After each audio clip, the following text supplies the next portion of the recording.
Hey guys, welcome back to another episode. I'm looking pretty shaggy today. I know my hair has grown out since my last haircut that I was able to get at home, and so now I'm just going to kind of let it do its thing until I am able to get back into the salon here hopefully soon.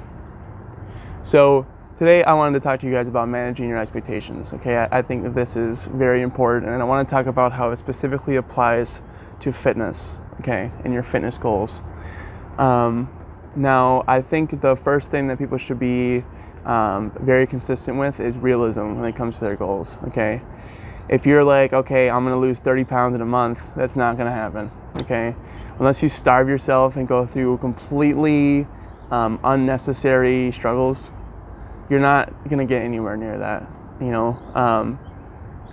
So for me, like, for example, let's say I wanna lose 10 pounds, okay? So I'm gonna give myself 10 weeks to lose that 10 pounds because I'm gonna go into a healthy deficit, okay? And by healthy deficit, that means you're not starving yourself, you're just eating less, okay? With calories. So I'm gonna go into a healthy deficit and I'm gonna lose about a pound a week, so that's 10 weeks, right? 10 pounds in 10 weeks, okay? That's realistic to me. That's very doable because I know that I can make mistakes along the way and still make up for it. I know that I can, not be perfect, and I can still achieve that. Just by a little bit of discipline and consistency, I can accomplish that.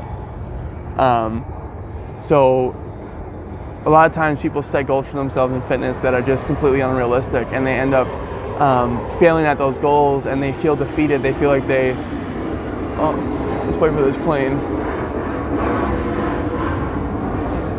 It's kind of nice to hear planes actually, but anyway, so, what was I saying? Oh yeah, so a lot of people set these completely unrealistic goals and they end up failing at them, and then they feel defeated. They feel like, oh man, I just wasted all this time. I wasted the last 3 months of my life. Which by the way, no amount of deficit or healthy eating or exercise is ever wasted, okay? Just because it doesn't give you the results you want, that does not mean it was wasted, okay? You could have been eating ice cream and pizza and doing nothing that whole time, but you didn't. You tried, okay? So first of all, it's never a complete failure to be healthy in any way, okay? So know that. But that happens a lot of time with people is they'll end up failing at something like that and then feel defeated, and then they'll be demotivated to try again because they don't want to waste more time, right? Quote unquote. So, make sure that you're setting realistic goals, okay? If you don't know how to set realistic goals with somebody, okay, or with yourself, then ask somebody. Ask me, or whatever the case, ask somebody in your life that knows what they're doing and figure out a realistic goal for yourself, for, your activity level, for your body weight, for your lifestyle, okay? Make sure that you're setting realistic goals, okay? The second thing that I like to apply to my goal setting when it comes to health and wellness is under promising and over delivering, okay? This is something that I learned from an old friend of mine that told me one day. He was talking about it when it comes to business, but I think it also applies to life in general.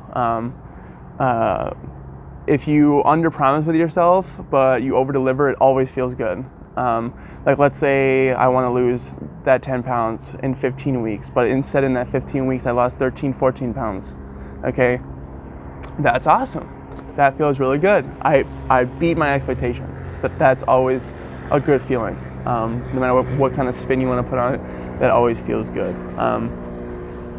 So now the third thing, guys, is I think that expectations in general with fitness, unless you're really good at them, they can be detrimental more than they can be helpful. I think, now don't get me wrong, it's good to have goals, it's good to have numbers to work towards, okay?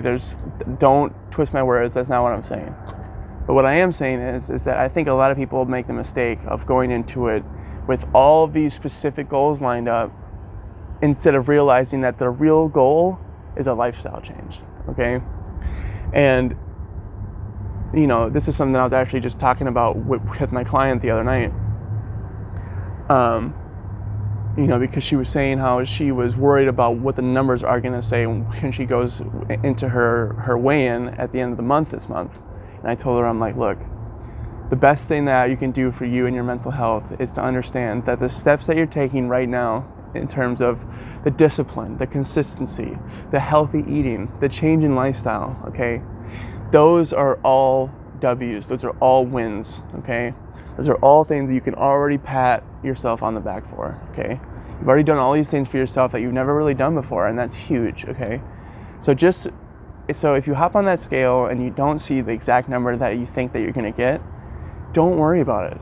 All you gotta do when you're not losing as much weight as you want to is you just make some adjustments.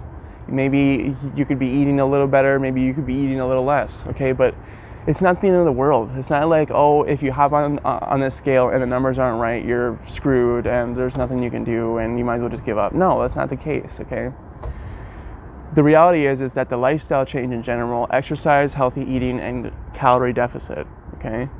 Those three things are going to bring you a better body, just scientifically. There's no way around it. I don't care what your insecurities are. I don't care what you're afraid of. I don't care what your fears are. Science says that's fact. It's not opinion. Science says that if you're in a deficit and you exercise and you eat right, you're going to achieve a better body, a better life, a better mind, okay? So try not to make things so complicated for yourself. Try not to make things so difficult of like, oh, I have all these different goals that I need to accomplish. I have all these different things. Just take it a day at a time, like I always say. Take it a day at a time. Like I'm gonna eat less today. I'm gonna weigh my food today. I'm gonna exercise today. I'm gonna run today, or whatever the case. Or I'm gonna walk. I'm gonna go on a long walk. Okay. But yeah, guys, just make sure that you guys are setting the right kind of goals and expectations for yourself, because if not, you're going to end up making things way harder for yourself than it needs to be, and you're going to end up psyching yourself out and you're going to end up going backwards. So yeah, that's it for today, guys. If you guys did enjoy what I was saying, if you got something from it, please like, comment, and subscribe. Let me know how I'm doing. But yeah, I will see you guys in a couple days. You guys take care.